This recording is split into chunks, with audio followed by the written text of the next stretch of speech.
Hello नमस्ते राम राम सारे भैया नु। तो आप सब ठीक है, खुश हैं, खूब मजे में होंगे।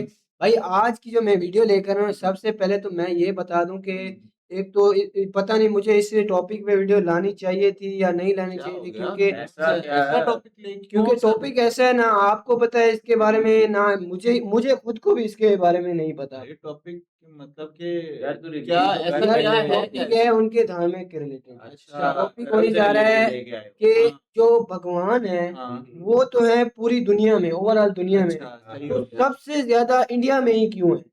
सबसे ज्यादा इंडिया में क्यों हाँ, आए? आज इसका आंसर हम देखेंगे कि क्या वजह है कि तो इंडिया में ये सबसे कुछ ज्यादा। समझ तो नहीं आ रहा वैसे भी ना। हाँ, बात तो ये भी वीडियो स्टार्ट करते हैं। वीडियो स्टार्ट करते हैं, इसके बारे में हमें बिल्कुल ही नहीं बचा। क्योंकि हमें तो कुछ इस बारे में आइडिया नहीं है। ये हमारे भाई हमारी बहनें जो है जो वॉच कर रही हैं वो हमें बेहतर तौर पे गाइड कर रहती है, वो प्रॉपर गाइड कर तो सकते हैं। चलते हैं वीडियो की तरफ भाई साहब, लेट्स गेट स्टार्टेड जी। हिंदू कहते हैं कि भारत की भूमि बहुत पवित्र है, इसीलिए सारे देवी देवता भगवान आदि यहीं पर जन्म लेते हैं। पर मेरा ये क्वेश्चन है कि भगवान को चाइना, यूरोप और अमेरिका से क्या समस्या है? भगवान तो पूरा ब्रह्मांड चलाते हैं, पूरा संसार भगवान चला रहे हैं, तो भगवान यूरोप को भी, भगवान चाइना को भी पवित्र बना ले। भारत को पवित्र बनाने की क्या आवश्यकता है?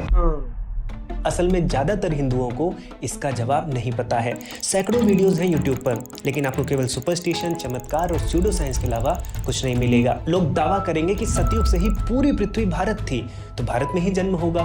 अच्छा, सतयुग में पूरी पृथ्वी भारत थी तो त्रेता युग में भगवान राम लंका में जन्म ले लेते। भाई लंका तो भारत नहीं था ना।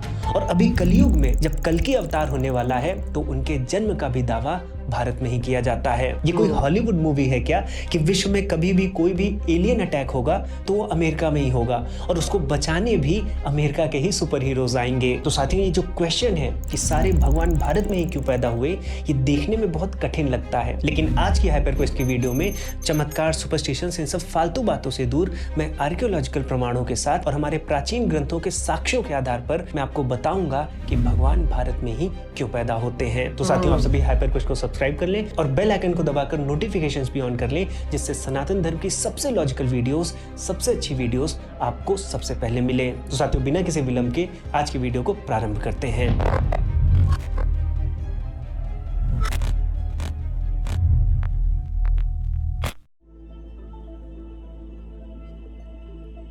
यार ये हिंदी तो साथियों, में मैं सबसे बता पहले देता कि हिंदी में ये क्या लिखा हुआ था, क्योंकि हिंदी तो हमें आती नहीं है। समझना होगा कि भगवान कौन होता है, क्योंकि हिंदुओं के लिए तो भगवान सब कुछ है।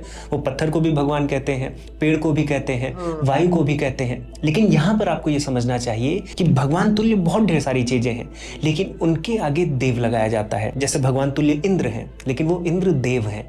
सूर्य को भी सूर्य देव कहा जाता है, चंद्र को भी चंद्र देव कहा जाता है, वायु देव होते हैं, वृक्ष देव होते हैं, और आउट ऑफ रिस्पेक्ट इन्हें भगवान भी कह देते हैं। लेकिन जब बात आती है श्री राम जी की, श्री कृष्ण जी की, तो आप देखिए कि इन्हें रामदेव या कृष्ण देव नहीं कहा जाता, इन्हें भगवान श्री राम या भगवान श्री कृष्ण ही कहते हैं। क्यों? क्योंकि जो देव शब्द है वो संस्कृत के दिव धातु से आया है, जिसका अर्थ होता है प्रकाश देना, सपोर्ट करना, जीवन देना, या कुछ भी ऐसा करना जो जीवन को बनाए रखने में कंट्रीब्यूट करता हो। तो चूंकि सूर्य हमें ऊर्जा देते हैं, वायु ऑक्सीजन देती है, वाटर से जीवन चलता है, वृक्ष हमें अन्न देता है, तो इसलिए हम इन सबको देव कहते हैं, लेकिन भगवान नहीं कहते। तो भगवान क्या है इसको भी समझते हैं, और इसके लिए हिंदुओं के एक पवित्र ग्रंथ विष्णु पुराण को देखना पड़ेगा। और विष्णु पुराण में कहा गया है कि जो व्यक्ति उत्पत्ति और प्रलय इन दोनों से परिचित हो और धर्म और वैराग्य से परिपूर्ण होकर कुछ विशेष गुणों को धारण करता हो तो उसे भगवान कहते हैं। और ये विशेष गुण कौन से हैं? ऐश्वर्य, यश, श्री और ज्ञान, इसके साथ साथ धर्म और वैराग्य, जैसा कि बताया गया। तो ये जो 6 विशेष गुण अगर किसी व्यक्ति में है तो उसे भगवान कहा जाता है। अब इसमें ऐश्वर्य का क्या अर्थ होता है? ऐश्वर्य का अर्थ है वैभव, किसी पर अधिकार जमा सकने की क्षमता, शासन करने का गुण। फिर आता है यश, यश मतलब कि आपकी ख्याति, प्रसिद्धि। उसके बाद आता है श्री, श्री मतलब आप साधन संपन्न हैं, समृद्ध हैं। उसके बाद आता है ज्ञान, ज्ञान मतलब आपको नॉलेज है। और फिर आते हैं धर्म और वैराग्य, वैराग्य का अर्थ है अनासक्ति। इतना सब कुछ होने के बाद भी जो उसमें आसक्त ना हो, लिप्त ना हो, वो वैराग्य है। और धर्म क्या है? तो अगर धर्म के विज्ञान को समझना है तो हमें वेदों में जाना पड़ेगा। वेदों में एक कॉन्सेप्ट है ऋत का। ऋत क्या होता है? ऋत का मतलब होता है ये जो पूरा ब्रह्मांड है, ये पूरा ब्रह्मांड किसी नियम से चल रहा है और वो जो नियम है उनको ऋत कहा जाता है। और जब उन नियम को आप सही सही आइडेंटिफाई कर लेते हैं, जब सत्य रूप में आइडेंटिफाई कर लेते हैं तो वो सत्य बनता है। और जब उस सत्य को आप अपने जीवन में उतार लेते हैं, आपका हर एक एक्शन प्रकृति के अनुसार होता है, तब आप धर्म से परिपूर्ण हो जाते हैं। और जब ये 6 चीजें हो जाती हैं तो आप भगवान बन जाते हैं। और अगर आप भगवान श्री राम और भगवान श्री कृष्ण के जीवन को देखें तो उनके कर्मों में, उनके जीवन में हमें दिखता है कि वो धर्म के सिद्धांतों का पालन करते हैं, धर्म की स्थापना करते हैं। ये धर्म वो रिलीजन नहीं है, हिंदू मुस्लिम सिख ईसाई, ये धर्म वो कॉस्मिक ऑर्डर है जिसको वो सोसाइटी में, जिसको वो समाज में स्थापित करते हैं। और यही कारण है कि चाहे फिर वो भगवान श्री राम हो, भगवान श्री कृष्ण हो, भगवान बुद्ध हो, भगवान महावीर हो, ये सभी भगवान कहे जाते हैं। ये किसी चमत्कार या अंधविश्वास के कारण भगवान नहीं कहे जाते। इनका जीवन, इनका कर्म धर्म के सिद्धांतों के अनुसार है, इसलिए ये भगवान कहे जाते हैं। लेकिन फिर भी ये प्रश्न बना रहेगा कि ये भगवान फिर भारत में ही क्यों पैदा होते हैं। और इस पर जो डिबेट है वो गली नुक्कड़ से लेकर यूरोप की संसद तक होती रहती है। तो आइए इसका उत्तर मैं आपको देता हूं। अब साथियों, अगर आर्कियोलॉजिकल एविडेंसेस भी देखें तो आज से 4000 साल पहले, 5000 साल पहले पृथ्वी के बहुत ढेर सारे भूखंडों पर आपको ह्यूमंस जो मिलेंगे वो छोटी छोटी सेटलमेंट्स में मिलेंगे या आपको ट्राइब्स मिलेंगी। और ये जो ट्राइब्स थे या सेटलमेंट्स थे, इनमें अकाल पड़ना, भूखमरी होना, कोई प्लेग आ जाना या पेंडेमिक होना, ये कॉमन बात थी। लेकिन इसी समय पर अगर आप भारत की तरफ देखते हैं तो भारत में आपको सिंधु घाटी सभ्यता दिखती है, जहां पर आपको एडवांस्ड ड्रेनेज सिस्टम मिलता है, जहां पर आपको स्टैंडर्डाइज्ड वेट मेजरिंग सिस्टम दिखता है, जहां का ट्रेड नेटवर्क आपको मेसोपोटामिया तक दिखता है। और अगर आप यूनेस्को की ऑफिशियल रिपोर्ट्स भी देखें तो धोलावीरा जैसे शहर भारत के, इनको एडवांस्ड अर्बन इंजीनियरिंग और वाटर मैनेजमेंट में एक एग्जाम्पल माना जाता है। तो आप इससे अंदाजा लगा सकते हैं कि जिस समय दुनिया की दूसरे क्षेत्रों में लोग रोटी कपड़ा के लिए स्ट्रगल कर रहे थे, शिक्षा की कोई पारंपरिक व्यवस्था नहीं थी, उस समय भारत जैसी सभ्यता में लोग गणित, ज्योतिष, ध्यान, योग, चिकित्सा और चेतना के विभिन्न स्तरों पर हजारों शास्त्रों का निर्माण कर रहे थे। दुनिया के सबसे प्राचीन धार्मिक ग्रंथ कहे जाने वाले वेद, जिनको रिलीजियस स्क्रिप्चर कह दिया जाता है, जबकि आप उनकी स्टडी करेंगे तो उसमें आपको गणित भी मिलेगी, उसमें आपको एस्ट्रोनॉमी भी मिलेगी, उसमें आपको आयुर्वेद भी मिलेगा, उसमें आपको संगीत विद्या मिलेगी। तो ऐसे वेद जो दुनिया के सबसे प्राचीन ग्रंथ माने जाते हैं, उनका भी जन्म हो चुका था। और आर्कियोलॉजिकल एविडेंसेस ने यह भी प्रूव किया है भारत में मल्टी क्रॉप एग्रीकल्चर था, यानी यहाँ पर जो एग्रीकल्चर था वो स्टेबल हो चुका था, तरह तरह की यहाँ पर क्रॉप्स उगाई जाती थी। अब मैं आपको ये सब क्यों बता रहा हूँ? अगर आप ध्यान दें तो आपने मैस्लोज हायरार्की ऑफ नीड्स पढ़ा होगा कभी ना कभी। तो उसमें आपको एक पिरामिड दिखाया जाता है जिसमें बताया जाता है कि ह्यूमन नीड्स के डिफरेंट स्टेजेस होते हैं। सबसे पहला स्टेज होता है आपका फिजियोलॉजिकल, यानी जहां पर आप अपने लिए फूड, वाटर, सेक्स, इन सब चीज़ों को कवर करना चाहते हैं। जब तक आपके पास ये सब चीज़ें नहीं होंगी आप ऊपर का सोच भी नहीं पाएंगे। स्वामी विवेकानंद भी कहते थे जिसको रोटी की भूख है आप उसको धर्म का पाठ नहीं पढ़ा सकते। तो सबसे पहले आपका जो फिजियोलॉजिकल नीड है वो कवर होती है। जब वो नीड पूरी हो जाती है उसके बाद आती है सेफ्टी। अब आप सोचते हैं कि चलो मेरा पेट भरा है, मेरी बेसिक सर्वाइवल नीड्स पूरी हैं, अब मुझे सेफ्टी चाहिए, मुझे घर चाहिए, मुझे हेल्थ इंश्योरेंस चाहिए, मेरी फैमिली प्रोटेक्टेड होनी चाहिए। जब ये भी नीड पूरी हो जाती है तब आप लव, बिलोंगिंग ढूंढते हैं कि मेरी फैमिली में सबके बीच में प्रेम हो, मुझे अच्छा पार्टनर मिल जाए, मेरे अच्छे दोस्त होने चाहिए। जब वो भी पूरी हो जाती है तब आप अपनी एस्टीम के बारे में सोचते हैं कि अब समाज में मुझे इज्जत भी मिलनी चाहिए, अब मैं क्या चीज़ अचीव करूं अपनी लाइफ में, किन चीज़ों को मैं कर सकता हूं, किन चीज़ों में मैं बेस्ट बन सकता हूं। और जब आप वो भी अचीव कर लेते हैं तब फाइनल जो नीड होती है वो सेल्फ एक्चुअलाइजेशन की होती है। इस लेवल पर जाकर लोग फिर क्रिएटिविटी के बारे में, फिलॉसफी के बारे में, एग्जिस्टेंस के बारे में सोचना शुरू करते हैं। तो अब आप, जैसा कि मैंने बताया कि आज से 4000-5000 साल पहले जिस देश में बेसिक सर्वाइवल नीड हो चुकी हैं, जहां पर स्तर ऊपर जा चुका है, वहीं के लोग सेल्फ एक्चुअलाइजेशन की तरफ बढ़ सकते हैं।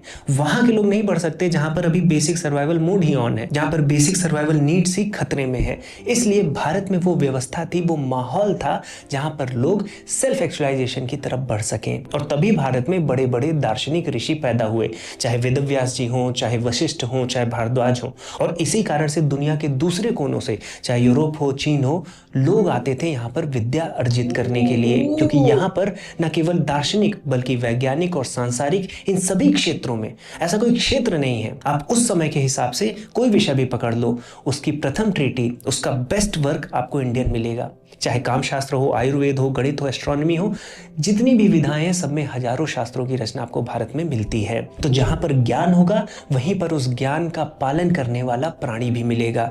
वहां नहीं मिलेगा जहां लोग अन्न के लिए भी भटक रहे हैं, वहां मिलेगा जहां ज्ञान की व्यवस्था है। अब इसको एग्जाम्पल से समझिए, अगर मान लीजिए आपको कैंसर जैसी गंभीर बीमारी के लिए रिसर्च करनी है तो आप कहां जाएंगे? क्या आप रेगिस्तान जाएंगे या आप किसी जंगल में चले जाएंगे? नहीं, आप एक ऐसा इंस्टीट्यूट ढूंढेंगे, एक ऐसी लैब ढूंढेंगे जहां पर आप उस बीमारी पर रिसर्च कर सकें। क्यों? क्योंकि वहां पर रिसोर्सेज होंगे, वहां पर पहले से एस्टेब्लिश्ड ज्ञान उपलब्ध होगा, फिर वहां पर आप कैंसर पर रिसर्च कर सकते हैं। और हो सकता है कि आप इस बीमारी की दवा भी ढूंढ लें। और फिर अगर कोई प्रश्न करे कि कैंसर का इलाज उसी इंस्टीट्यूट में क्यों हुआ, तो क्या एक मूर्खतापूर्ण प्रश्न नहीं होगा? तो कैंसर के इलाज की दवा कहीं भी खोजी जा सकती है, लेकिन उसका बेस्ट प्लेस क्या है? जहां पर उसके लिए पहले से ज्ञान की उपलब्धि हो। ऐसे ही भगवान इस संसार के किसी भी कोने में पैदा हो सकते हैं, लेकिन भगवान बनने के लिए वो ऐश्वर्य, वो यश, वो श्री, वो ज्ञान, वो धर्म, वो वैराग्य प्राप्त करने के लिए जो ज्ञान उपलब्ध था वो भारत में ही था, वो भारत के गुरुकुलों में था। इसलिए भारत के गुरुकुलों से भगवान राम निकले,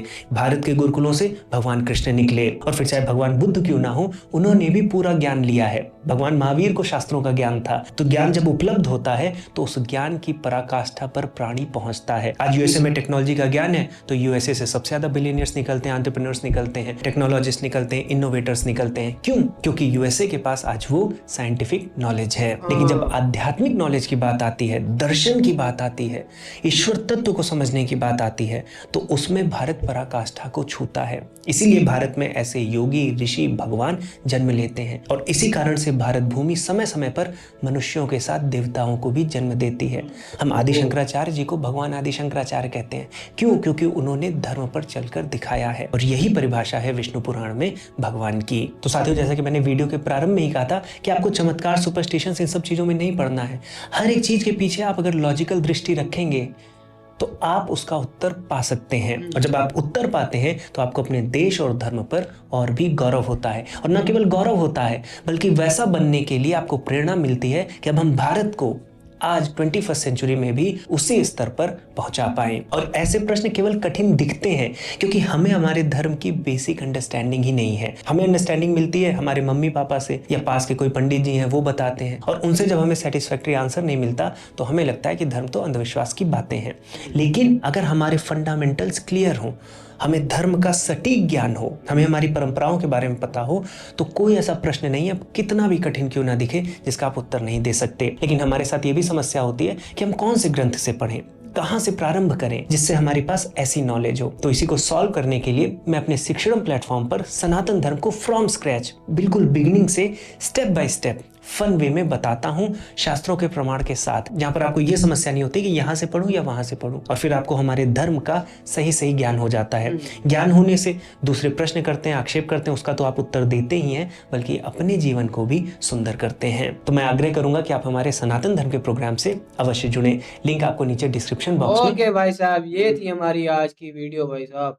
तो मतलब कि जहाँ पर ज़्यादा वो उसके बारे में रिसर्च वगैरह की जाएगी, जहाँ पर ज़्यादा लोग होंगे उस स्टडी के मुतालिक उनको पता होगा, वहीं पे ही भगवान पैदा होंगे। हाँ, बिल्कुल। ये उनके रिलीजियस के पॉइंट ऑफ व्यू से ये चीज़ें क्या नाम बिल्कुल कह जो रहे है हैं ना कि हाँ। पूरी तरह वैलिड वैलिड है। है। हाँ, ऐसे ही है। और दूसरी बात ये है कि हमें पहले ये भी नहीं पता था कि ये देव किसके आगे लगाना चाहिए, किसके हाँ। आगे नहीं लगाना ये चाहिए। इंद्रदेव, सूर्यदेव ये हाँ, कौन है क्योंकि भाई? हमने मोस्टली जो ये कृष्णा हो गए और हाँ, ये राम। शिव जी हो गए, इन्होंने तो भाईजान वो क्या नाम है, इनके देव आगे देव वाला देव तो नहीं लगा लफ्ज़ वो नहीं वाक़ई यूज़ में, होता और था।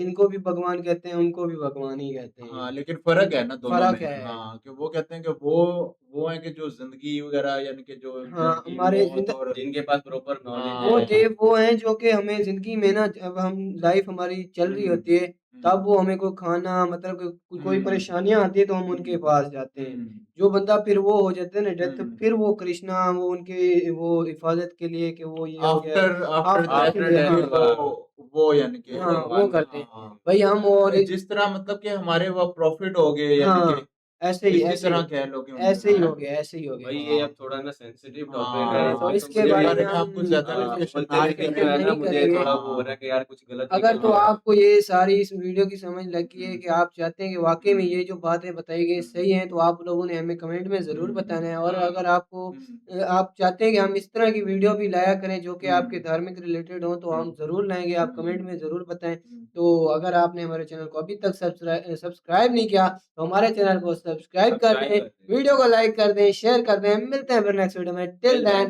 टेक केयर जी।